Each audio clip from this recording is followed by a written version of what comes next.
Hello, everyone. My name is Carolyn Evans, and I'm with the North Carolina Project Management Institute. And today I'm here with Lou and Sherri of the Lou Everett Group. They're known for their highly effective coaching, teaching, and speaking on the importance of personal growth and how it impacts our influence as a leader. With more than 4 decades of combined experience in training, coaching, and leadership, they also have received training and mentoring from well-known and successful coaches and teachers from the likes of Tony Robbins, Zig Ziglar, Brian Tracy, John Maxwell, Jax Carfield, Paul Martinelli, and they're both certified in leadership coaches and corporate trainers. Mhm. Welcome. Thank you. Thank Thanks you. for having us. Yeah. I'm Well, I'm excited. very excited to be here with you today. Many entrepreneurs go into the business. They're driven by, a personal experience or something that happened to them because they recognized there was a need for, a service or a product that they could produce. Mhm. So, can you please share with us what was the experience and purpose of your business? That's a very good question and a loaded one because we could probably talk the whole hour, half hour on that alone, right? But we have one particular experience and event after we had just started this business that really told us that we were making the right choice of the business choice of what direction we were going, and that there was so much of a need. But this story involves Sherri a lot, so I'm going to let Sherri tell this piece of it. Sure. So in August of 2018, I found myself in the ICU in the burn center for 10 days. And I was there with a very rare disease. And this particular disease just started out as a simple cold and it just kept progressing.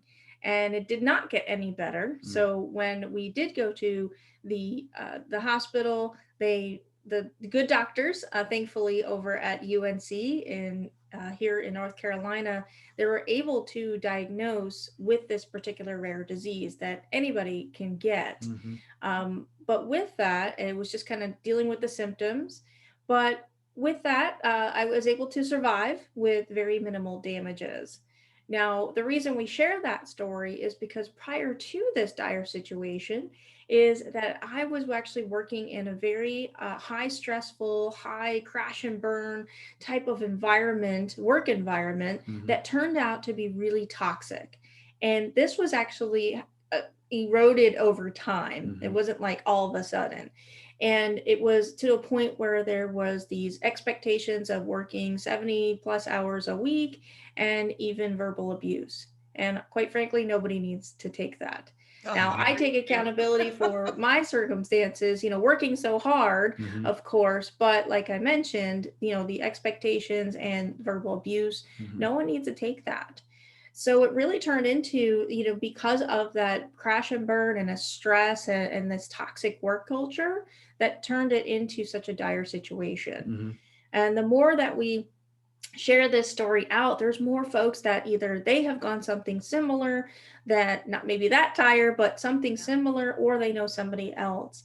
And we just knew, we had a newfound purpose after being out and in 10 days of that hospital experience, that there was something bigger. Hmm. There was something that we needed to really talk to as many people and businesses as possible, sharing the fact that leadership is not positional, it's influence, nothing more, nothing less. Hmm. And we're just part of that message that we can help businesses, help individuals as they grow to that long-term, legacy Hmm. in their organization, that it's people centric. And we're really helping to share and to rewrite the leadership playbook, as we Hmm. like to say, because when Yeah. you go into these circumstances, no one has a playbook. No. And now it's time that this is the time, Time for really. it to happen. One thing Mhm. Sherri didn't mention, I'm going to add, is that the situation was when she was in the hospital. We didn't know she was going to live or die. That was the challenge. Wow. Doctors didn't either.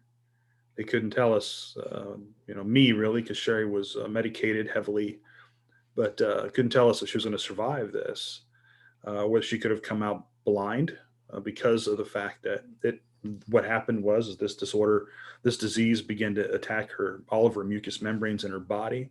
So she was burning from the inside out. She would have external burns on her body from the internal piece.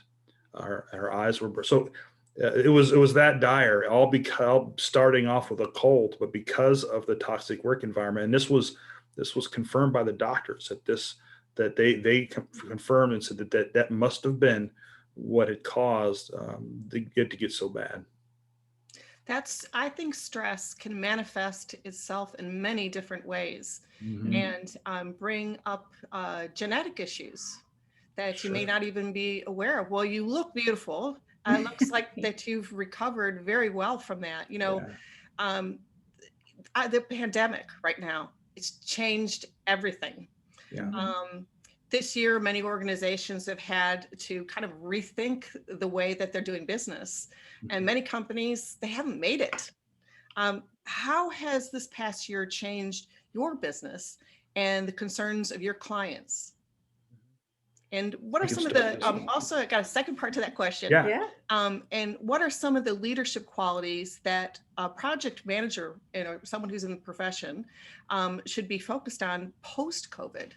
Mm-hmm. Yeah, that's good. So let's take the first one. How the pandemic has impacted our business and the clients that we've worked with. This is the we believe that a good leader is born for things like the pandemic. Mm-hmm.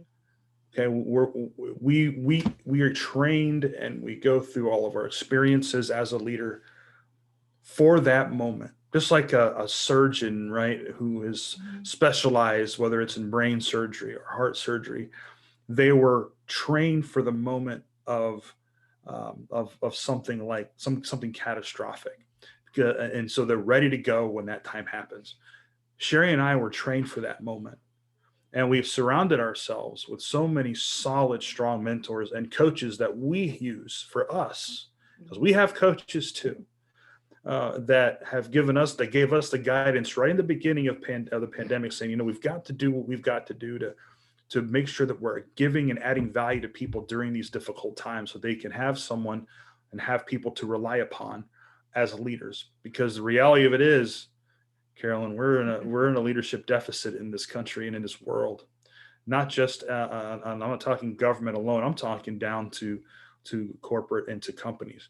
So when that happened, Sherri and I sat back and says, what can we do to prepare and to help people? And our business was, we thought about the concern there, but that wasn't our concern. I'll be straight with you. I don't think we sat back and said, oh man, what is this going to do to our business? It was, what can we do as leaders to help out other people through this mess? And to give value. Yes. And that's one of our core values, is to give value to Just others. to add And that's value, exactly what we did. And that's exactly in our action steps that you can continue with, that's really stemmed from that. That's exactly right. And so we began to offer at no cost, 8-10 week trainings. Man, we called them masterminds, where we personal growth. We used John Maxwell's book, The 15 Invaluable Laws of Growth. We went through all the different 15 laws of growth, so that we can have the right mindset going through the situation we were going through.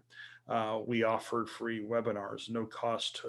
We would speak in no cost and things like that, just to give something back. We helped develop trainings. We did a training on the 5 steps to move from confusion to clarity, right? What a perfect time to be able to provide those types of solutions. I wish I could have attended that session. It sounds wonderful. I could use that right now. I get it. Matter of fact, we actually have recording of that on our online platform for anyone who's a member. So so what we did is we just said, we're going to give to people. We're going to give to people as much as we can. And we partnered with a bunch of other people that had the same mindset, so we can have power in numbers. Our clients, some of them definitely felt it, but because we were giving, and that's what we wanted to do for them, we just got closer to them as much as possible, because we call our clients partners. So our partners their success is our success, and vice versa. And so we just stayed really close with them to guide them in any direction that they were struggling with, so that they can survive the pandemic. And I will say that the majority of our clients actually had a good year. in their business because of it. So because of their hard work and their pure dedication to their own growth. That's So wonderful. that was the first question. I think the second question was about leadership for project managers, a specific leadership. Coming out of COVID, what Mhm. are some of those qualities that really we need to be looking for in post-COVID? To your point is that you were able to support leaders through this pandemic. Mhm. Okay, I got my first shot, but we're almost past that. So what about now? What about today? Mhm. Mhm. The first thing that we all need to understand is that things aren't going to ever go back to the way they were. Mhm. And it's okay to accept that. It's always going to be different now. But that doesn't have to be bad.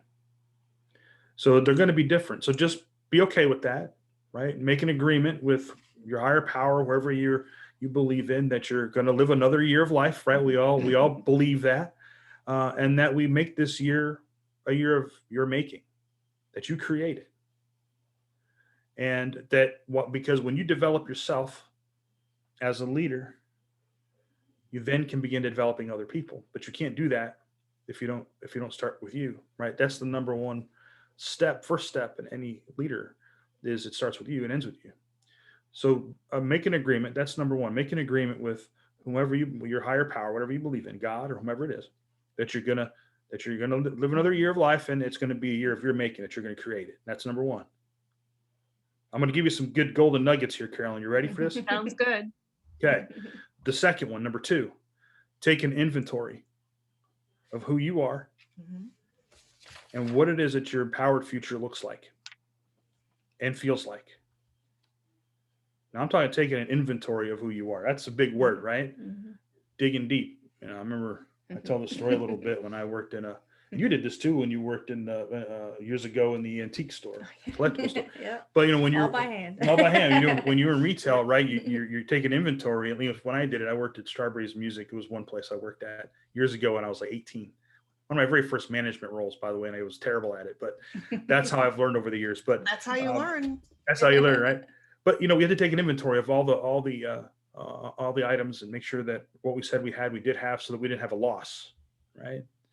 And so we have to do that with ourselves too. We've got to take that personal inventory of who we really are, what it is that we want to become, and where it is we want to go. And we're talking personal growth here, and leadership starts there. You have to lead yourself before you can lead other people.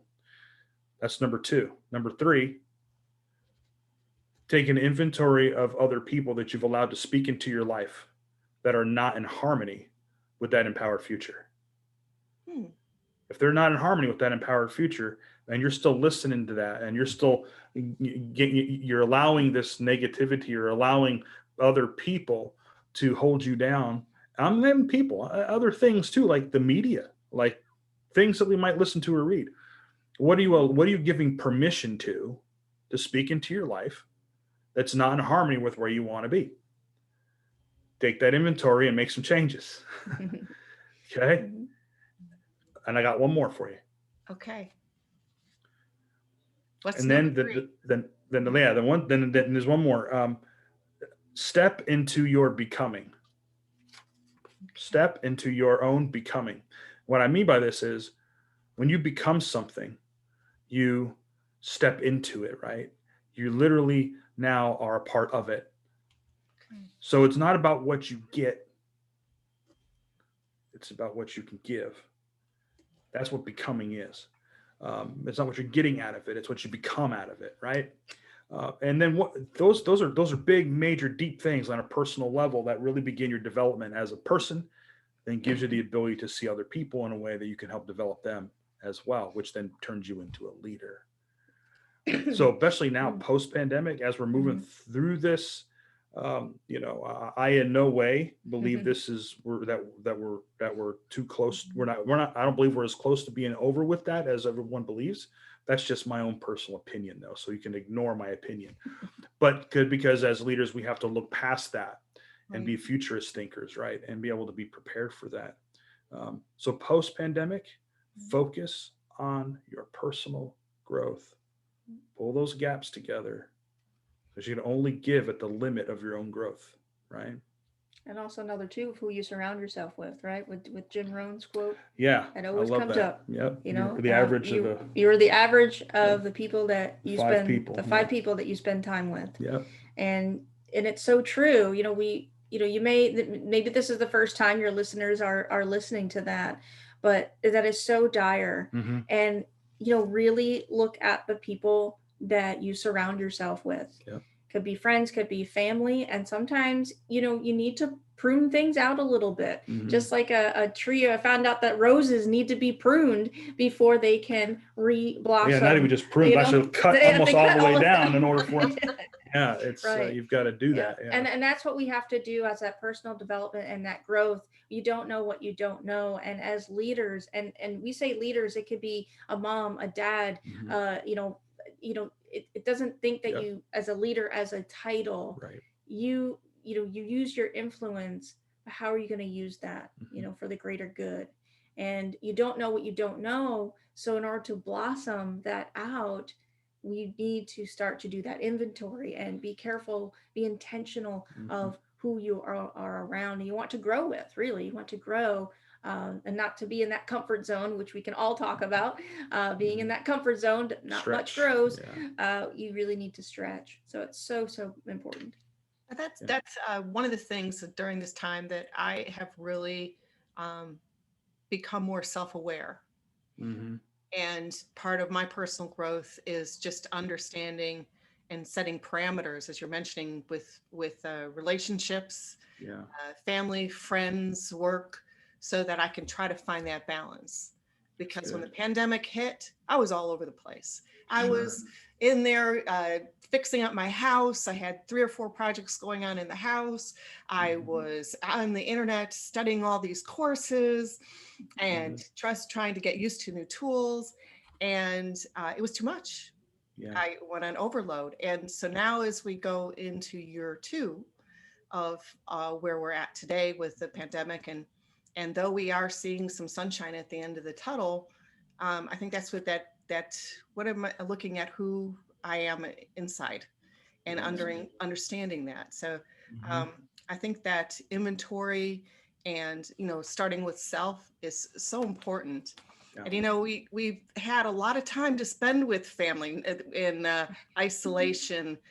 So share with us a little bit about,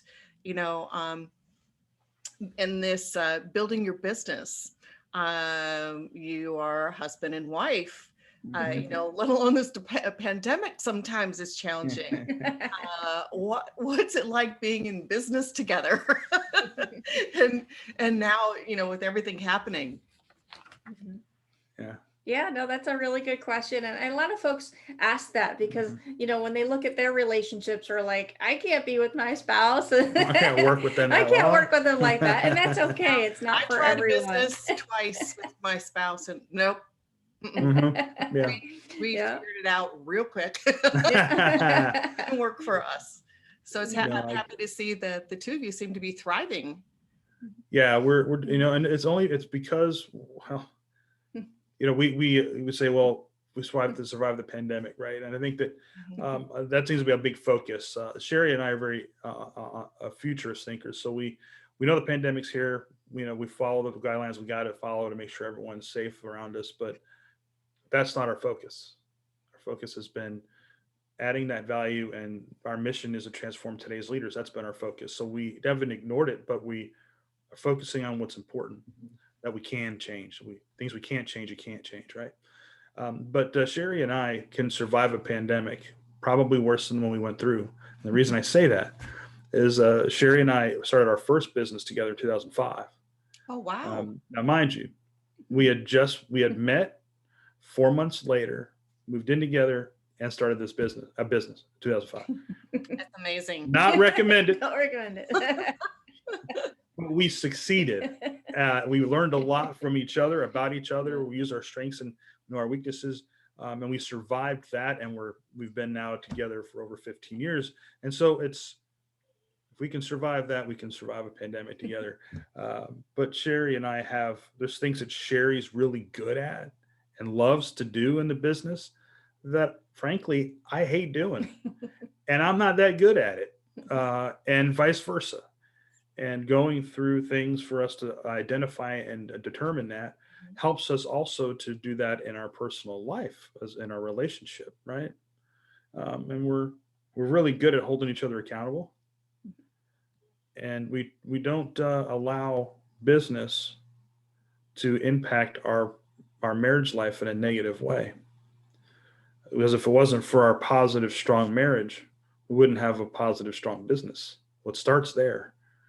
And when it's time for Sherri to get out of the office because it's too late at night, I remind her we have time now for us. I'm going to go make dinner, and it's the same thing for Sherri. If there's something I've got to get done, I haven't gotten done because I'm wrapped up in all these other visional ideas that I got to get done, she'll say we've got to get this done, and it works. It's a team that makes it happen. It's a balance, and it sounds like the two of you have been able to find that. The best we can.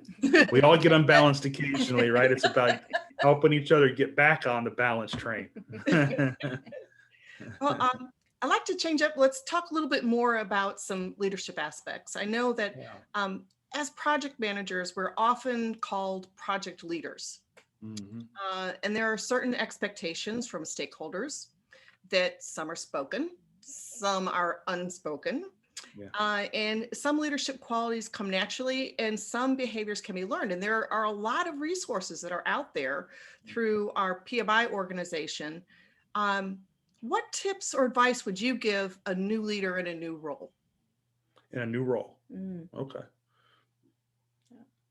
Well, there are several besides the personal growth. I will go start right there with that. Okay. It's got to start with you.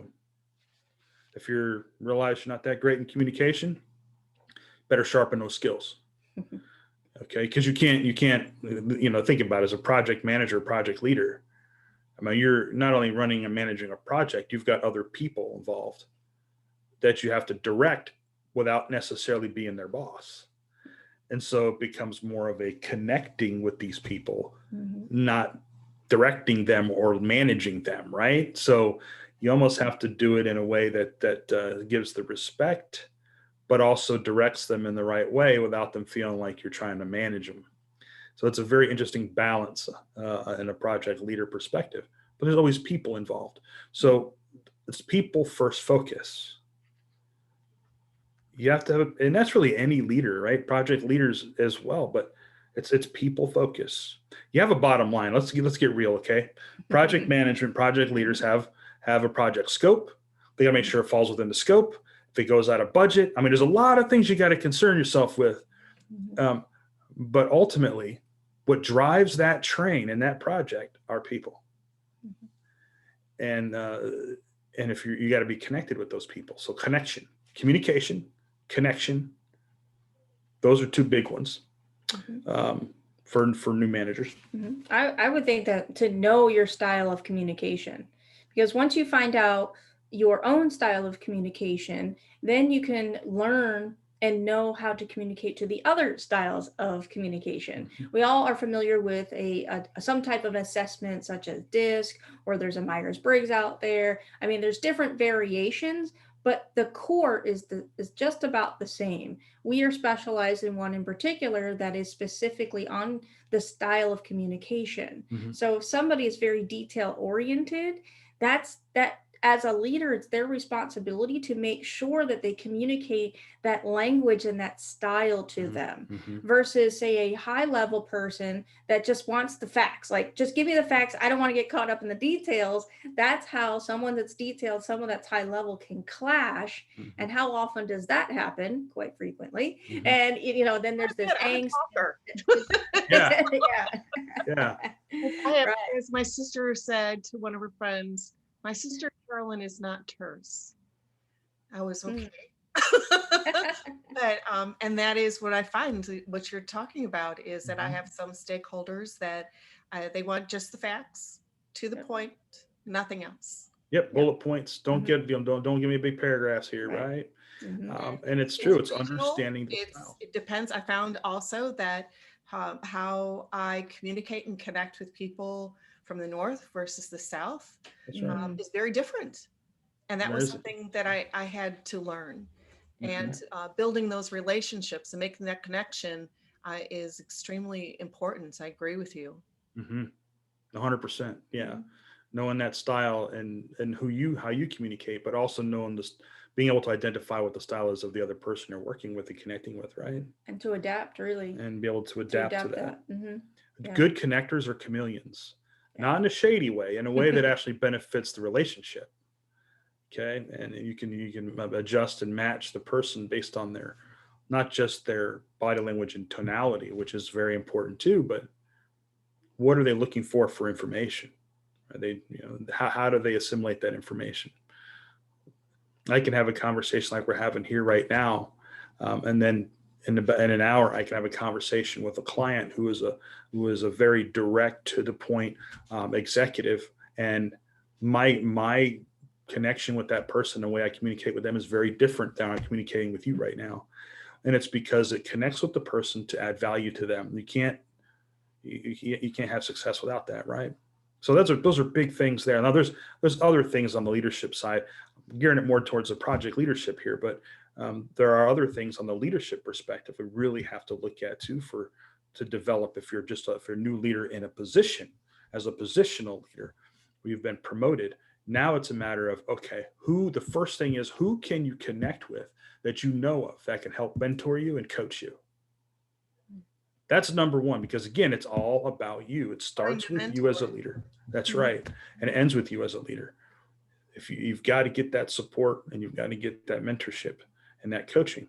As I said, Sherri and I have 5 coaches, okay, that we use. We've got a business coach, sales coach for our business. We've got a coach that helps us with our coaching. We've got a speaker coach with our speaking. We've got an empowered living coach that helps us with our empowerment and our personal life. It's important, because we know that we can only give what we have, and unless we add more to what we have, um, that we're limited, and we don't want to be limited. We want to provide and give and add value to as many people as we can, based on their needs.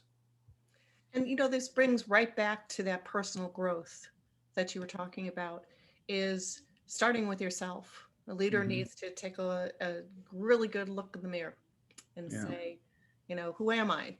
Take that inventory. What value do you bring to the table? Hmm. What do you value? I think that's part of it. And as in a new role, I really like your thoughts on about connecting. I find that very true. Is that Hmm. as I was moving into different new roles, that was something in some cases I was missing, and it Yeah. became very, very evident Hmm. um, when it would come up to circumstances like, that meeting didn't go exactly the way I expected. Right. And I do mentor myself now for some of our chapter members and in the role that I'm in, and find it very rewarding, but it's also a big responsibility, Sure. and helping someone in their new role. Well, Sure. we're coming to the close of our session, and I want to thank you so much for taking the time to speak with me. Of I, course. I mean, I've learned a lot just in the few minutes that we've talked Good. about. We talked about the three steps of knowing yourself, that personal growth, inventory, and understanding what you value and what value you bring to others, Hmm. stepping into your own and who you're becoming, surrounding yourself with the people that will help you to get to that Hmm. level that you are seeking. Find a mentor. So I think that's awesome. And for folks in new leadership roles, is the importance of communication, making those connections, finding a mentor to Hmm. help, and also understanding and learning about different people's styles of communication. Yeah. Did I do a good summary? Love it. Yeah. All right. Fantastic. Well, thank you again so much. I appreciate your time, and I Of look course. forward to working with you in the future. You bet. Thanks You for bet. having Yeah. us. Thank you. Appreciate you. Take care.